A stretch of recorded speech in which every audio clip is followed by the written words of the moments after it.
On dit souvent que les Juifs sont le sel de la terre. Je trouve que la formule est assez heureuse, parce qu'on ne mange pas du sel tout seul.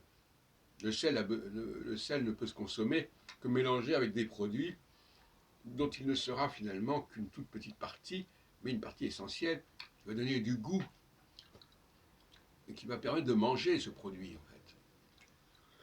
Et donc, par conséquent, la notion de sel de la terre est intéressante parce qu'elle renvoie à la notion de diaspora. On essaime le sel sur un plat, on ne met pas trop de sel quelque part. Et quelque part, Israël, c'est une concentration de sel, je dirais presque que c'est une mine de sel.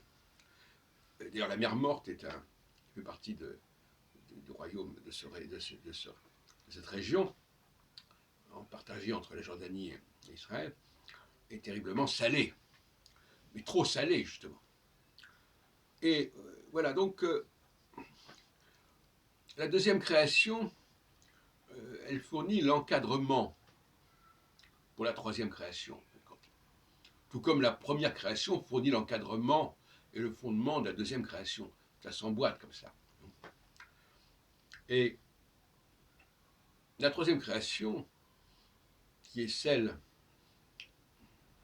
de notre société humaniste, notre société démocratique, notre société technologique, ne doit pas faire oublier les fondements apportés par la deuxième et par la première création. Bon, j'en reviendrai à l'occasion, mais la deuxième création, ce n'est ni réductible aux sciences physiques, aux sciences dures, ni réductible aux sciences juridiques, linguistiques et techniques. C'est quelque chose qui est mal connu. On parle de sciences sociales, mais en fin de compte, les sciences sociales, elles sont à la fois. C'est comme toute chose, les sciences sociales comme les sciences physiques ont un double visage.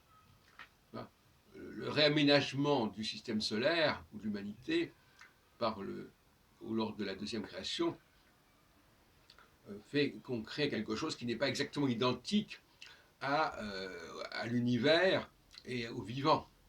C'est un deuxième niveau. Et de la même façon, au niveau technique, la technique se sert de la science, mais elle s'en sert à sa façon. Et d'ailleurs, quand on lit le livre de la Genèse, on ne parle pas de la création de maisons ou de temples, on nous parle simplement de la création de quelque chose qui est complètement naturel, si on peut dire, entre guillemets. La fabrication de produits, d'objets, d'outils relève essentiellement de la troisième création. Bon, à suivre.